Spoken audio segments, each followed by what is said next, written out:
नमस्कार, स्वागत है आपका न्यूज स्पेशल में। मैं हूं आपके साथ राहुल सिन्हा। महाशिवरात्रि की इस बार जोरदार तैयारियां की गई हैं। जगह जगह झांकियों के साथ शोभा यात्रा निकाली जाएगी। बिहार और झारखंड में भोलेनाथ के प्रमुख मंदिरों में विशेष सजावट की गई है। बाबा नगरी देवघर में पंचशूल उतारने की परंपरा के साथ महाशिवरात्रि महोत्सव की शुरुआत हो चुकी है। वहीं बासुकी धाम से लेकर कुशवेश्वर नाथ मंदिर में रौनक दिख रही है। देवों के देव महादेव की आराधना, महाशिवरात्रि पर शिव की साधना। बाबा नगरी में महाशिवरात्रि की रौनक बिखरी है। यहाँ महाशिवरात्रि पर भोलेनाथ 4 प्रहर की विशेष पूजा और सिंदूर दान की अनोखी परंपरा है। शिवरात्रि महोत्सव समिति की तरफ से शिव बारात निकालने की तैयारी है, जबकि प्रशासन की ओर से सुरक्षा व्यवस्था चुस्त दुरुस्त की जा रही है। इस बार महाशिवरात्रि के दिन अर्घा सिस्टम लागू नहीं किया जाएगा। पंचशूल उतारने की परंपरा के साथ महाशिवरात्रि महोत्सव की शुरुआत हो चुकी है। काल की परंपरा है जो कि एकादशी के दिन शुक्ल पक्ष फाल्गुन मास की एकादशी को भगवान के ऊपर से पंचशूल उतारा जाता है और द्वादशी उपरांत ऋषि तिथि में बाबा का पंचशूल का पूजन करने के बाद पुनः उनके ऊपर विराजमान किया जाता है। उसके बाद गठबंधन की परंपरा फिर शुरू हो जाती है। देखिए, सभी ज्योतिर्लिंग में त्रिशूल होता है। शिव के मंदिर के ऊपर यहाँ पंचशूल है, क्योंकि पंचतत्व का और पंचाग्नि का स्वामी जो है वो देवादिदेव महादेव हैं और इसी पंचतत्व से समूचा ब्रह्मांड चलता है। इसी पंचतत्व से जीव जो है स्थापित रहता है और इसी पंचतत्व के बल पर पृथ्वी आज तक खड़ी है। तो ये जो है यह यहाँ बैजनाथ धाम में दिखाया गया है कि समूचा ब्रह्मांड में जितना भी शक्ति है वो शक्ति का केंद्र यही बैजनाथ धाम है। यहाँ शिव और शक्ति दोनों का मिलन होकर के एक नया रूप में इस पृथ्वी को ऊर्जायमान करता है और लोगों को शक्ति प्रदान करता है। ये पंचतत्व जो है, पंचशूल जो है, सो शिवरात्रि के एक दिन पहले उतरता है।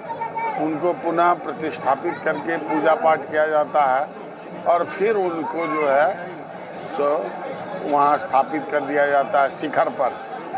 तो इसलिए ये अनोखी परंपरा सिर्फ देवघर में ही होता है।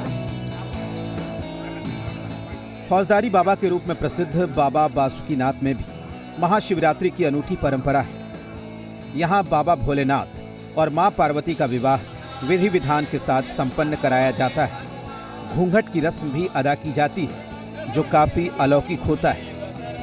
भक्त देश के कोने कोने से पूजा अर्चना करने पहुंच चुके हैं।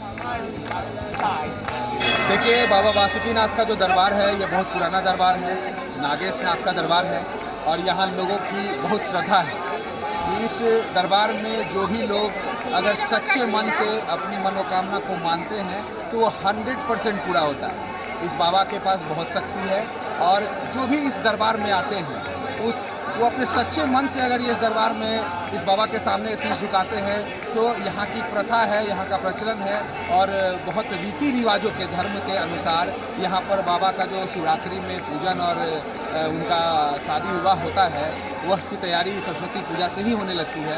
बजाते तिलक होता है और बहुत सारे रस्म होते हैं और उन सारे रस्मों के बाद बाबा का जो विवाह होता है तो शिवरात्रि के दिन यह लोगों की मनोकामना है कि जो सच्चे मन से यहाँ पर बाबा के दरबार में सर झुकाएगा और अपने जो भी मनोकामना है उसको मानेगा तो वह 100% बाबा उसको देकर उस पर अपना आशीर्वाद लगाते हैं, उसे पूर्ण करते हैं।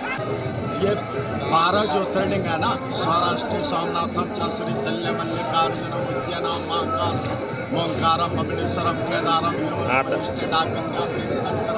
वाराणस्याम विश्वेशम त्र्यंबकम गौतमी तटे वैद्यनाथम सीताभूमो नागेशम दारुकावने सेतु वंदे रामेशम च भुजमेशम च शिवालय। ये 12 ज्योतिर्लिंग में ये कामना लिंग है। फौजदारी दरबार इनको सुप्रीम कोर्ट कहते हैं। बासुकी कंठ भूषणम, बासुकी जो नाग हैं, नागों के राजा, वो भोलेनाथ शिव जी के गले का वो हार है। ये फौजदारी दरबार है और ये मनोकामना लिंग जो यहाँ से जो भी मांगता है सबों का मनोकामना पूर्ण होता है। एक भ्रमित हो जाता है नागेशम दारुकावण, नाग जंगल में रहता है वह, जबकि लोगों को भ्रमित है कि द्वारकाधीश के पास, वो तो द्वारकाधीश कृष्ण का राज्य स्थापित किया गया है, लेकिन वहाँ द्वारकाधीश के पास नागनाथ को मानते हैं, जबकि नागेशम द्वारका बने। ये बासुकीनाथ ये नागनाथ है। और अपभ्रंश दारुका वन के अति में आज दुमका भी जिला है, दारुक वन का ही अपभ्रंश शब्द में दुमका कहते हैं। में जैसे ब्याह होता है, शादी होता है, जैसे हम लोग करते हैं, उसी से जो है यहाँ बाबा का ब्याह होता है, समझे। और बाराती बहुत सज धज के निकाला जाता है, हाथी घोड़ा वगैरह के साथ जो है दूध भूत जैसे 50 डाकिन किचन ये वगैरह का तैयारी होता है, वो बाराती यहाँ पे जो निकला जाता है। और उसके बाद शादी होने के बाद यहाँ घूंघट का प्रथा है, समझे। हमारे यहाँ और विश्व में कहीं ये घूंघट का प्रथा कहीं महाशिवरात्रि में नहीं है। बाबा बासुकीनाथ दरबार में ये घूंघट का प्रथा है। घूंघट होने के बाद जो है उसके बाद वो सब मेला वगैरह लगता है, तो एकदम विधि विधान के साथ हाथी घोड़ा बाराती जैसे निकलता है ना, बाराती निकलता है एकदम धूमधाम के साथ। ब्लॉक हमारे अभी ब्लॉक से बाराती निकलता है, उसके बाद घूमते हुए नगर भ्रमण करते हुए बाबा बासुकीनाथ प्रांगण में आके उसके बाद जो है बाबा के सामने जो है सिंदूरा दान वगैरह होता है। सिंदूरा दान होने के बाद जो दूसरे रोज हम लोगों के यहाँ जो घूंघट का प्रथा है, वो घूंघट का भी प्रथा यहाँ हम लोगों के यहाँ होता है बाबा के दरबार में। भगवान पूर्ति करते हैं, इसलिए आगे से हम बाबा के पास में आए हैं और यही उम्मीद करते हैं कि बाबा हम लोग के और आगे मुँह बरकत दे और ऊपर दया दृष्टि हम लोग के बनाए। शिव करना नई महिलाएं हैं, सब बाबा को माने भक्त हैं और बाबा से ही कृपया बनाए रखते हैं कि हम लोग को भी जोड़ी सलामत रखे। बाबा को हम लोग ध्यानपूर्वक बाबा हमें रखें। बहुत अच्छा होता है। मैं बाबा से आया हूँ दर्शन करने, बैनाथ धाम घूमने आए थे, वहाँ दर्शन कर लिए और यहाँ बासुकीनाथ घूमने आए हैं। बहुत अच्छा लगा, दर्शन किए हैं, पूजा पाठ किए हैं। बाबा बहुत बड़े हैं और वो सबके लिए उनका आशीर्वाद बराबर रहता, सबका आशीर्वाद।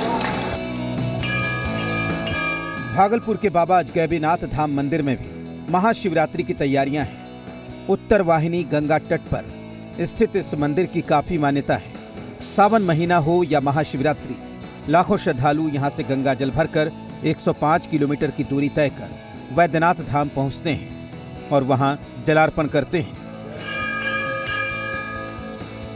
शिवलिंग के दर्शन करते हैं। विशेषता यही है कि जो कामना शिवलिंग है और चेतन पिंडी है और लोग बाग जो आते हैं श्रद्धालुओं का मनोकामना पूर्ण होता है। आस्था का केंद्र है, इसलिए पब्लिक जो है अपना श्रद्धा से आती जाती है।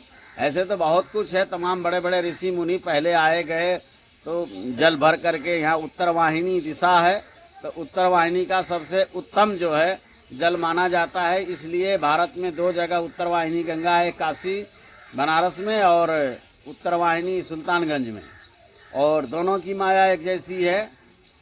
वहाँ भी हरिश्चंद्र घाट है और यहाँ भी हरिश्चंद्र शमशान है और वहाँ भी हरिशघंट मुक्ति धाम है और यहाँ भी है।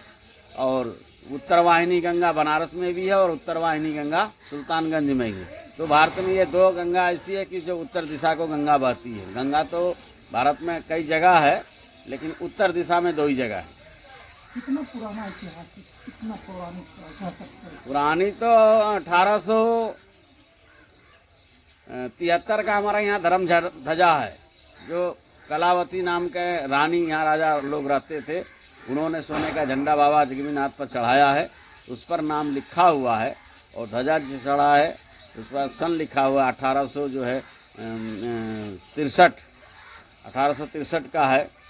तो अब उसका अनुमान लगा लीजिए कितना 1000 वर्ष पुराना हो गया मंदिर। पहले जो है संत महात्मा यहाँ से डेली जाया करते थे, देवघर जाना और रोजाना बाबा जाते थे, तपस्या किए, पैदल जाना पैदल आना। तब घोड़ा गाड़ी का इतना साधन नहीं था। काफ़ी तपस्या करने के बाद बाबा वैद्यनाथ यहाँ खुद स्वयं दर्शन दिए थे। तब से हुआ कि यहाँ का जो भी महंत दर्शन दिया और उसके बाद जो बोले कि हमारे सुबह के टाइम में यहीं रहेंगे और आपको बाबा धाम जाने की ज़रूरत नहीं है। तो ऐतिहासिक परंपरा पहले से चला है। जो यहाँ का महंत है तो वो कभी बाबा देवघर नहीं जाता है, उसका जल शिवरात्रि के दिन जाता है। अंतिम अभिषेक जो बाबा वैद्यनाथ का जो होता है वो महंत के हाथों से जाता है और 4 जगह से आता है। गौमुख से आता है, हरिद्वार, बनारस और लास्ट सुल्तानगंज। हाँ, बहुत महत्व होता है, हम लोग को फायदा बहुत होता है। सब कुछ मन के इच्छित मन पूरा होता है। होता है महादेव मंदिर पूजा करते इच्छित मन पूरा होता है। हो गया जो हम सोचते हैं वही हो रहा है। इसीलिए हम लोग बाबा बहुत ध्यान देकर आते हैं। आज कल आए बाबा धाम से जल चढ़ा के। आज यहाँ मेरा घर है, गंगा जी बोल मेरा घर, मतलब घर निवासी यहीं का, और पूजा करने बराबर आते हैं। बिल्कुल, जैसे अजगबीनाथ मंदिर है या बूढ़ानाथ मंदिर है, कहलगांव में भी मंदिर है और नवगछिया में भी, जहाँ काफ़ी संख्या में श्रद्धालु दूर दूर से आते हैं। तो हम लोगों की व्यवस्था रहेगी खास करके क्राउड मैनेजमेंट को लेकर के, क्योंकि एक पर्टिकुलर समय में ही काफ़ी संख्या में लोग जो है वो जलाभिषेक के लिए पहुंचते हैं। तो हम लोग सीसीटीवी की व्यवस्था, अतिरिक्त फोर्स लगाना, इसके अलावा जो क्राउड मैनेजमेंट के लिए जो हम लोग ज़्यादा संख्या में लोग आने पर डाइवर्ट भी करते हैं लोगों को, कि थोड़ा समय उनका जो है डाइवर्शन के कारण व्यतीत हो और भीड़ जो है मंदिर परिसर में कम पड़े, भीड़ का दबाव। तो ये सारी तैयारियां हम लोगों के लिए की रहेगी। अतिरिक्त पुलिस बल भी लगाए जाएंगे। सोनपुर के हरिहरनाथ मंदिर में महाशिवरात्रि की तैयारी पूरी हो चुकी है। महाशिवरात्रि पर मंदिर परिसर में भगवान शिव और माता पार्वती का विवाह संपन्न होगा। ये शिव विवाह में 2 दिन का पूजन होता है, जिसमें 17 तारीख की रात्रि को हल्दी कलश होगा और दिन में जो है सबसे भव्य शोभा यात्रा भगवान की बारात निकलती है। भगवान के जो भी गण है, भूत प्रेत पिशाच, सभी का जो है उसमें रूपांतरण होता है और पूरे सोनपुर शहर में जहां तक हो सके हम लोग उस बारात को घुमाते हैं, बैंड बाजा बारात के साथ में। उसके बाद वहां से लौटने पर रात्रि में विवाह होता है और इस बार 4 पहर की पूजा की भी व्यवस्था की गई है। विवाह के पश्चात 4 पहर का जो महाशिवरात्रि में विधि विधान है पूजन का, उसे भी करना है। महाशिवरात्रि के अवसर पर जो जुलूस निकलेगा उसके लिए पूरी भस्म तैयारी कर ली गई है और पर्याप्त मात्रा में पुलिस पर उपलब्ध रहेगा। और ये नगर पंचायत को निर्देश दिया गया कि जो उनका रूट है, उनका जो मार्ग है, उसको साफ सफाई अच्छी तरह रखें और दिन है हम लोग इसको समृद्ध। लखीसराय के इंद्र दमनेश्वर महादेव मंदिर अशोक धाम में महाशिवरात्रि पर्व की भव्य तैयारियां हैं। यहां होने वाले शिव पार्वती विवाह का दृश्य आकर्षक होता है। इसके दर्शन के लिए कई जिलों से लाखों की तादाद में लोग पहुंचते हैं। जोर शोर से तैयारी हो रहा है और जागरण भी होगा बाबा के नज़दीक में।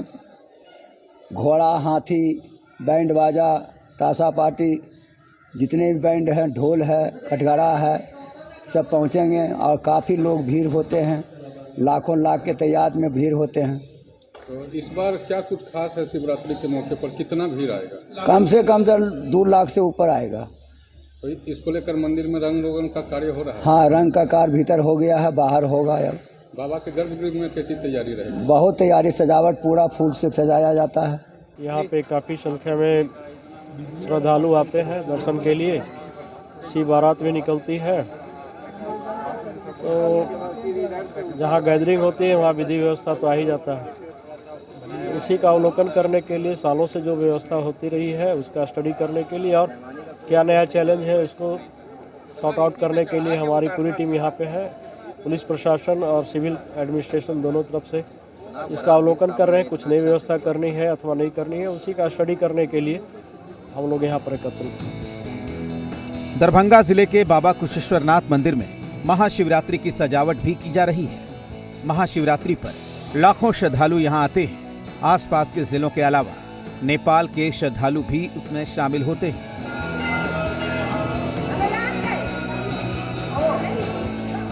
पहले वर्ष का बात है, यहाँ बहुत घोर जंगल था। घोर जंगल में आकर एक गाय दूध लेती थी वहाँ जहाँ बाबा का शिवलिंग है। वही बात जाकर एक चरवाहा बोला, गो वाले को जिसका नाम खगा हजारी था, वो आकर यहाँ बाबा को जगह पर उसको देखने के लिए मट्टी हटाए तो वहाँ बाबा का शिवलिंग मिला। वहाँ से बाबा प्रज्वलित हुए। प्रज्वलित होने के बाद बहुत दूर दूर से लोग आने लगे। वहाँ से मधुबनी साइड से एक ब्राह्मण आए, वहाँ पूजा पाठ किए। बाबा उन्हें जाने के समय में अंधा कर दिया। बाबा जिस ताकता था सूझ रहा था, इसीलिए उनको बाबा हाथ पकड़कर स्वप्न दिए। रात में स्वप्न देने के बाद बाबा उनको अपना पुजारी बना दिए उस दिन से बाबा मिथिला का बाबा बैद्यनाथ कहलाते हैं। पूर्ण लिंग है, जो भी बाबा के दरबार में आते हैं और सच्चे मन से अपनी मनोकामना को मांगते हैं, बाबा उनकी मनोकामना को पूर्ण करते हैं। ये जो बाबा कुशेश्वर नाथ जी का शिवलिंग है, 700-800 वर्ष पहले यहाँ खगाड़ी को सपना हुआ था। सपना होने के बाद खोदा गया, खोदने के बाद शिवलिंग निकला। शिवलिंग निकलने के बाद यहाँ शिवरात्रि, हर एक शिवरात्रि को यहाँ मेला लगता है। 4 दिन तक मेला लगता है। विवाह का उत्सव, महादेव और पार्वती का विवाह का उत्सव मनाया जाता है। सीतामढ़ी के पशुपतिनाथ मंदिर से महाशिवरात्रि पर भव्य शोभा यात्रा निकलती है। इसमें पड़ोसी देश नेपाल के श्रद्धालु भी शामिल हैं। कभी ये मंदिर भारत नेपाल मैत्री का प्रतीक माना जाता था। छपरा में महाशिवरात्रि पर श्री राम जानकी मंदिर समिति की तरफ से शिव बारात शोभा यात्रा निकाली जाएगी। इसमें हाथी, घोड़े, बैंड बाजे के साथ कई आकर्षक झांकियां भी शामिल होंगी। जो हम लोगों ने सुना है कि बाबा 1968 में पीपल के अपजर्स उत्पन्न हुए थे और उस समय मतलब भारी संख्या में काफी भीड़ भाड़ हुआ करती थी। उस टाइम आपको संध्या आरती में सांप वगैरह का जो अनायास आ जाना, निकल जाना, ये सब जो होता रहा है। ये जो पीपल के पेड़ से दूध का गिरना ऑटोमेटिक, ये सब मतलब होता रहा। यहाँ भारी भीड़ होती थी। रामगढ़ के कैथा प्राचीन शिव मंदिर की ये तस्वीरें हैं। पुरातत्व विभाग ने इसे राष्ट्रीय धरोहर घोषित कर रखा है। मंदिर की स्थापत्य कला अद्भुत है। महाशिवरात्रि पर भक्तों का यहाँ पर तांता लगा रहता है। ये मंदिर का हम लोग पूजा पाठ सारा चीज करवाते हैं, प्रोग्राम, फंक्शन, अंतिम सोमवारी, शिवरात्रि, पूरा 10,000, 8,000, 10,000 का भीड़ यहाँ रहता है शिवरात्रि में। अंतिम सोमवारी में पूरा जल लेके रजरप्पा आता है। बाकी मेला उला सब हम लोग यहीं लगाते हैं। सुनने में आया कि यहाँ जो भी मनोकामना मांगते हैं वो मुरादें पूरी हो जाती है। तो बाबा का दरबार है ना, ये पुराना है ना, इसको इतिहास ही बोलिए, है ना। कोई भी तरह का मन का कामना भोलेनाथ अवश्य पूरा। और यहाँ देखिए जो आज देख रहे हैं, ये तो सब देन है ही भक्तों लोग का, जो है साफ सफाई नज़र आता है। नहीं तो यहाँ एक समय कोई चढ़ता भी नहीं, एक चीज़। लेकिन अभी तो बहुत बदल गया है, बहुत सारा काम होता है। बहुत दूर दूर से लोग आते हैं, बहुत दूर दूर से आते हैं मन्नत मांगने के लिए। बहुत पुराना मंदिर है, जो भी मन्नत मांगता है वो सफलपूर्वक सफल होता है। कार्यक्रम है हम लोग का 18 तारीख का शनिवार का शिवरात्रि पूजा है। भी मनोकामना मांगा जाता है, यहाँ पे पूरी हो जाती है। इसीलिए बहुत सारे लोग बहुत दूर से भी यहाँ पे पूजा करने के लिए आते हैं। खूंटी जिले के बाबा आमरेश्वर धाम में महाशिवरात्रि की जोरदार तैयारी चल रही है। बाबा आमरेश्वर धाम में झारखंड ही नहीं बल्कि बिहार, बंगाल, ओडिशा, छत्तीसगढ़ राज्यों से भी श्रद्धालु पहुंचते हैं। महाशिवरात्रि पर यहाँ चारों पहर पूजा अर्चना की जाती है। प्रत्येक वर्ष की भांति इस बार भी महाशिवरात्रि व्रत उत्सव को लेकर के सारी तैयारियां कर ली गई हैं। सभी मंदिरों का साफ सफाई एवं डेंटिंग पेंटिंग हो गया है और पूजा को लेकर के भी सारी तैयारियां की जा रही है। और महाशिवरात्रि को श्रद्धालु भक्तों की काफ़ी भीड़ यहाँ रहती है। लाखों श्रद्धालु भक्त मंदिर में भगवान के दर्शन पूजन के लिए आते हैं। कोडरमा के ध्वजाधारी धाम में 2 दिनों का महाशिवरात्रि महोत्सव मनाया जा रहा है। यहाँ आने वाले शिव भक्त ध्वजाधारी पहाड़ पर बसे भगवान शिव का जलाभिषेक करते हैं। जो भी श्रद्धा से, निष्ठा से, प्रेम से आते हैं, निश्चित उनकी कामना पूर्ण होता है। उन्हीं का भीड़ है। और ये महाशिवरात्रि जुगों जुग से चल रहा है। ये कोई नया मेला, चाहे कोई प्रचार से ये मेला नहीं होती है। ये आस्था का मेला है। और पूरी जिला मिल करके ये आस्था के साथ में मेला महाशिवरात्रि लोग आकर के और बाबा से मस्तक टेकते हैं। हम लोग आते भीड़ में सिर्फ संकल्प करवा देते हैं, जल चढ़ाते हैं, ऊपर जल जाकर ऊपर लोग जलाभिषेक करते हैं। भगवान भोला जलाभिषेक करके प्रशासन रहती है, उसकी सहायता से लोग करा के निकल जाते हैं। कितनी भीड़ जुटती है यहाँ पर? यहाँ कम से कम 2 दिन में हमको लगता है 2-3 लाख से ऊपर की भीड़ होगी। महाशिवरात्रि की हर जगह तैयारी है और माहौल शिवमय हो चुका है। ब्यूरो रिपोर्ट, जी मीडिया।